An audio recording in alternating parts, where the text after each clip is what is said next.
2026 சட்டமன்ற தேர்தலில் யாருக்கு வெற்றி என்ற கேள்வியை தொடுத்திருக்கிறார்கள். முதலில் இந்த கேள்வியே தவறு. இரண்டாவது இடத்திற்கு யார் வருவார்கள் என்று தலைப்பு வைத்திருந்தால் அது பொருத்தமாக இருக்கும். ஏனென்று சொன்னால் நிச்சயமாக 2026 இதே ஆட்சியின் தொடர்ச்சி தான் இருக்க போகிறது என்பது யதார்த்தமான கள நிலவரம்.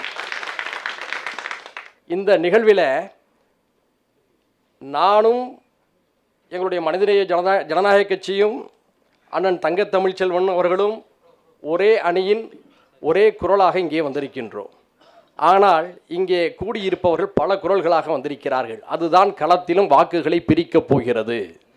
4 அணிகள் களத்திலே இருக்கக்கூடிய நேரத்தில் எங்களுடைய அணி எளிதாக வெல்லும் என்பதிலே இருவேறு கருத்துகளுக்கு இடமில்லை. அவருடைய ஒற்றை நோக்கம் திமுக ஆட்சியை அகற்ற வேண்டும் என்பதுதான். புதிய செயல் திட்டங்கள் எதையும் அவர்களால் வைக்க முடியவில்லை. இந்த நிலையில் ஏன் இந்த ஆட்சி தொடர வேண்டும் என்று சொல்வதற்கு பல காரணங்கள் இருக்கிறது. இப்ப அவங்க பலவீனத்தால் நீங்க வெற்றி பெற போறீங்க. அப்படி அல்ல, எங்களுடைய சாதனையால் வெற்றி பெற போகிறோம் என்பது இப்போது நான் சொல்ல போகின்றேன். தேசிய அளவில் தொழிற்சாலைகளுடைய எண்ணிக்கைகள் எங்கு அதிகமாக இருக்கின்றது என்ற புள்ளி விவரத்தை ஒன்றியமே வெளியிட்டிருக்கிறது.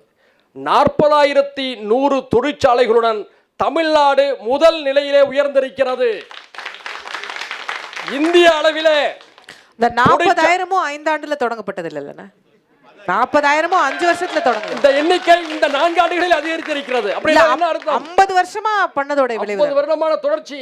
ஏன் 5 வருடத்துக்கு முன்பாக அது இல்லை, இப்போது ஏன் வருகிறது? நீங்கள் சிந்தித்து பார்க்க வேண்டும். அடுத்து, முறை சார்ந்த தொழிற்சாலைகளில் பணிபுரியும் தொழிலாளர்களுடைய எண்ணிக்கை இந்திய அளவில் தமிழ்நாட்டில் தான் 15.24% இருக்கிறது. இந்தியாவில் வேறு எந்த மாநிலங்களும் இல்லை, தமிழ்நாட்டில் அது இருக்கிறது. ஏற்றுமதி, மின்னணு ஏற்றுமதி உற்பத்தியில் இந்திய அளவில் தமிழ்நாடு முதலிடத்தை பெற்றிருக்கிறது. அதையும் தாண்டி உள்நாட்டு உற்பத்தியில் உத்தரப்பிரதேசம், குஜராத், மகாராஷ்டிரா இந்த மாநிலங்களை ஒப்பிடுகின்ற பொழுது 2021 17 லட்சம் கோடியாக இருந்த உற்பத்தி தமிழ்நாட்டிலே 2025 31 கோடியே 19 லட்சமாக உயர்ந்திருக்கிறது. 2 மடங்கு வளர்ச்சி. இதை தந்தது இந்த திராவிட மாடல் அரசு என்பதை மறந்துவிடக் கூடாது. தேசிய அளவில் உயர்கல்வி சேர்க்கை 26% இருக்கிறது. ஆனால் இந்த திராவிட மண்ணான தமிழ்நாட்டில் தான் அது 51.3% இருக்கிறது. இதை விட ஒரு பெரிய சாதனை என்ன? இதே பாரதிய ஜனதா கட்சி ஆட்சி செய்யக்கூடிய உத்தரப்பிரதேசத்திலும் குஜராத்திலும் மிக மோசமான நிலையில் இருக்கிறது உயர்கல்வி சேர்க்கையுடைய நிலை. இந்த அடிப்படையில் தான் எங்களுடைய சாதனைகளை, சேவைகளை, ஆட்சியின் அதிகார திமிரி இல்லாத இந்த போக்கை முன்வைத்து மீண்டும் தமிழ்நாட்டு மக்கள் திராவிட மாடல் அரசுக்கு வாய்ப்பை தருவார்கள். அண்ணன் கரு நாகராஜன் அவர்கள் டெல்லியில் அமர்ந்து கொண்டு பேசுவது போன்ற உணர்ச்சியோடு இங்கே பேசினார்கள். இது தமிழ்நாடு என்பதை மீண்டும் நான் நினைவூட்டுகின்றேன். நீங்கள் உங்களுடைய ஒன்றிய அரசு செய்த சாதனைகள் என்று பல விஷயத்தை சொன்னீர்கள். நாங்கள் கேட்பது, முதலில் எங்களுடைய மதுரைக்கு எய்ம்ஸை வேகமாக கட்டி கொடுங்கள், இனியும் தாமதிக்காதீர்கள், தண்டிக்காதீர்கள் என்பதை நாங்கள் கேட்டுக்கொள்கிறோம். அடுத்து, மெட்ரோ ரயில் வராததுக்கான காரணங்களை சொன்னீர்கள். ஆனால் மனசாட்சியோடு நீங்கள் பேச வேண்டும், சிந்திக்க வேண்டும். கோவை, மதுரை ஆகிய நகரங்களை விட குறைந்த மக்கள் தொகையை கொண்ட, குறைந்த வசதிகளை கொண்ட வட இந்திய நகரங்களுக்கு நீங்கள் மெட்ரோவுக்கு ஒப்புதல் கொடுத்துவிட்டு எங்களுடைய மதுரையும் கோவையும் புறக்கணித்தது ஏன் என்ற உரிமை கேள்வியை நீங்களும் ஒரு தமிழ்நாட்டவர் என்ற உணர்வோடு சிந்தித்து பார்க்க வேண்டும் என்று கேட்டுக்கொள்கிறேன். அடுத்தது, ஈழத்தமிழர்களை பற்றி மாமா நாஞ்சிலார் பேசலாம், என் அண்ணன் களஞ்சியம் பேசலாம், அக்கா நிர்மலா பேசலாம், அண்ணன் தங்கத்தமிழ் செல்வனும் பேசலாம். நீங்க பேசலாம் ஐயா, ஏன் பேசக்கூடாது என்று சொல்கிறேன். ஈழத்தில் சிங்களவர்கள் முருகன் கோயிலை கொளுத்தி உடைத்த போது இன்று வரை கண்டனத்தை தெரிவிக்காதவர்கள் யார் என்பதை தமிழ் ஈழ மக்கள் உலகமெங்கும் பார்த்து கொண்டிருக்கிறார்கள். அந்த ஈழத்தமிழர்களுக்கு நம்முடைய பிரதமர் ஐயா மோடி அவர்களிடம் பேசி இந்தியாவிலே குடியுரிமை கொடுக்க நீங்கள் தயாரா என்ற ஒரு கேள்வியை நாங்கள் முன்வைக்கிறோம். செய்தால் மகிழ்ச்சி அடைவோம். அது பாஜகவா காங்கிரஸா என்பது முக்கியமல்ல. நம்முடைய தமிழ் சொந்தங்கள் நிம்மதியாக வாழ வேண்டும் என்பதற்காக அந்த கோரிக்கையை வைக்கின்றேன். இங்கே என் அண்ணன் களஞ்சியம் பேசினார். நாங்கள்லாம் சோழ மண்டலத்தைச் சேர்ந்த உறவுகள். அரசியல் ரீதியாக, அணி ரீதியாக வெவ்வேறு இடத்துல இருக்கலாம். நீங்கள் பல கருத்துகள் எடுத்து பேசுகிறீர்கள். செந்தமிழன் சீமான் எதற்காக ஆர்எஸ்எஸ் கூட்டத்திலே பங்கெடுத்தார் என்ற கேள்வி வலைதளம் முழுக்க வலை வந்து கொண்டிருக்கிறது. மாற்று அரசியல் என்று சொல்கிறீர்கள். உங்களுடைய கருத்தை நாங்கள் மதிக்கின்றோம், உங்களுடைய உணர்வுகளை மதிக்கின்றோம். அதே நேரத்தில் விஜய் அவர்கள் கட்சி தொடங்கியவுடன் என் தம்பி விஜய் அழைத்தால் கூட்டணி என்று சொன்னது செந்தமிழன் அண்ணன் சீமான் தானே? நீங்கள் தம்பி விஜய் என்று சொன்னீர்கள். ஒரு இடத்திலாவது என் அண்ணன் சீமான் அழைக்கிறார் என்று விஜய் சொன்னாரா? வருத்தமாக இருக்கிறது.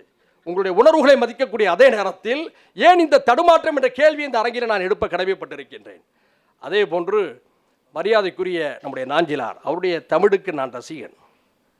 இன்று இலக்கியம் பேசுவதற்கு ஒரு வளம்புரிஜான் இல்லை, ஒரு புலமைப்பித்தன் இல்லை. இந்த நிலையிலே ஒரு சிலர் தமிழின் இலக்கியத்தை இமயத்தின் சிகரத்தில் வைத்து போற்றுகிறார்கள் என்ற மரியாதையோடு நான் அவரை பார்க்கின்றேன். அவர் சார்ந்த அரசியலின் மீது நான் மாறுபட்ட கருத்து இருக்கலாம். ஆனால் இமயத்தில் கூடு கட்ட வேண்டியவர் ஏன் தென்னை மரத்திலே கூடு கட்டினார் என்பதுதான் எனக்கு வருத்தமாக இருக்கிறது.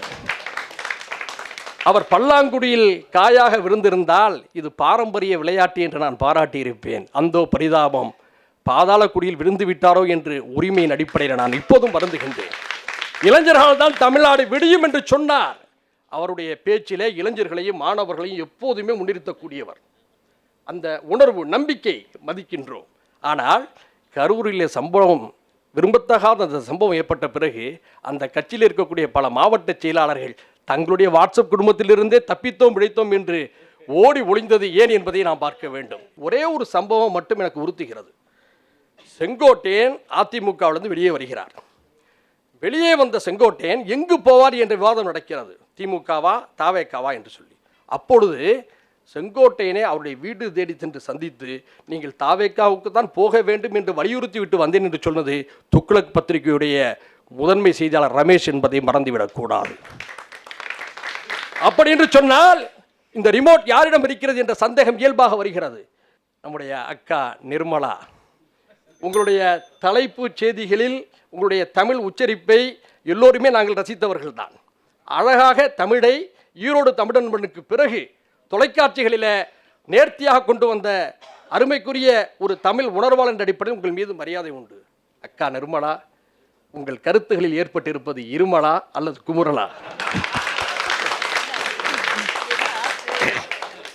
மக்கள் திலகம் எம்ஜிஆர் மோடியா லேடியா என்று கேட்டு நாட்டை அதிர வைத்த ஜெயலலிதா அம்மா வழிநடத்திய கட்சி அதிமுக. இன்றும் நாங்கள் கவலைப்படுகிறோம். ஏன் தெரியுமா? இப்போ எங்களுடைய பணிகள் என்ன தெரியுமா? எங்களுடைய திமுக கூட்டணியை மட்டுமல்ல, அதிமுகவையும் காப்பாற்ற வேண்டிய இடத்தில் நாங்கள் இருந்து கொண்டிருக்கின்றோம். ஏனென்று சொன்னால் சண்டையோ சச்சரவோ மோதலோ குழப்பமோ அந்த போட்டி உதயசூரியனுக்கும் இரட்டைலைக்கும் மட்டுமே இருக்க வேண்டும் என்று நாங்கள் கருதுகின்றோம். அடுத்த 20 ஆண்டு கால தமிழ்நாட்டு அரசியல் அவ்வாறு தான் இருக்க வேண்டும் என்று விரும்புகிறோம். அது தமிழ்நாட்டுக்கு நல்லது. ஆனால் வேறு அணியில் இருந்தாலும் உங்களுக்காக நாங்கள் கவலைப்படுகின்றோமே, உங்களை பற்றி நீங்கள் என்றாவது கவலைப்பட்டதுண்டா? அதுதான் வேதனையாக இருக்கிறது. ஒரு தலைவரை நீங்கள் வெளிப்படையாக அமித்ஷாவை சந்திக்கக்கூடாது என்று இருக்கா? பாஜகவுடைய தலைவர்களை சந்திக்கக்கூடாது என்று இருக்கா? அரசியலில் யாரும் யாரையும் சந்திக்கலாம், பேசலாம், வெளிப்படையாக இருக்கலாம். எதற்காக அதை சந்தித்து விட்டு வெளியே வந்த பிறகு கர்ச்சிப்பால் முகத்தை மூடிக்கொண்டீர்கள்? மொத்த அதிமுகவுடைய சகோதரர்களும் நிர்வாகிகளும் வருத்தப்பட்டார்கள். உடனே சொன்னாரு எங்களுக்கு வேத்திச்சுன்னு சொல்லி. ஏசி கார்ல வேக்குமா? இந்த அரங்கத்தில் யாருக்காவது வேக்குறாங்க? பக்கத்தில் அண்ணன் கருண் நாகராஜன் இருக்காரு, புரியுதா இல்லையா? நம்மளாம் சமமாக உட்காந்து பேசிக்கிட்டு இருக்கிறோம். யாராவது அவர் கண்டு நம்ம பயப்படுறோமா? நீங்க மட்டும் என் டெல்லியில் இருக்கிறவர்களை கண்டு பயப்படுகிறீர்கள். அதுதான் வேதனையாக இருக்கிறது. இப்பவே பாருங்க, இந்த அரங்கத்திலேயே எங்க குடிதான் பறக்குன்னு இவங்க சொல்றாங்க, பாஜக குடிதான் பறக்குன்னு அண்ணன் கருணாகராஜன் சொல்றாரு. கூட்டணிக்குள்ளே இப்போதே குழப்பம். அந்த பொதுக்குழுல பேசுறாங்க ஒரு முக்கியமான முன்னாள் அவர் எடப்பாடியார் முதலமைச்சர் ஆவார்னு சொன்னார். என்னது? எடப்பாடியார் முதலமைச்சர் ஆவார்னு சொன்னார். சொன்னாரு கொடை பறக்குன்னு சொன்னா என்ன அர்த்தம்? இங்கத்தான் பீகாருடைய நிதிஷ்குமாரை நினைத்து நீங்கள் உஷாராகுங்கள். மகாராஷ்டிராவில் சிவசேனாவை என்ன நடந்தது என்பதை கண்டு நீங்கள் உஷாராகுங்கள் என்று உரிமையோடு கேட்டுக்கொள்கிறோம். அது மட்டுமல்ல, தமிழ்நாடு வளர்ச்சியடைந்த மாநிலமாக, முற்போக்கு மாநிலமாக இருந்து கொண்டிருக்கிறது. எந்த ஆட்சி வந்தாலும் ஓரிரு குறைகள் இருக்கும். ஒப்பீட்டு அளவில் இந்த திராவிட மாடல் திமுக அரசு சரியாக இருக்கிறது. இதனுடைய கொடிதான் 2026 பறக்கப் போகிறது. வெற்றி இலக்கு என்பது 200 220 என்பது மட்டும்தான் விவாதம். வேறு எந்த விவாதத்திற்கும் இதில் இடமில்லை என்று கூறி விடைபெறுகிறேன். நன்றி.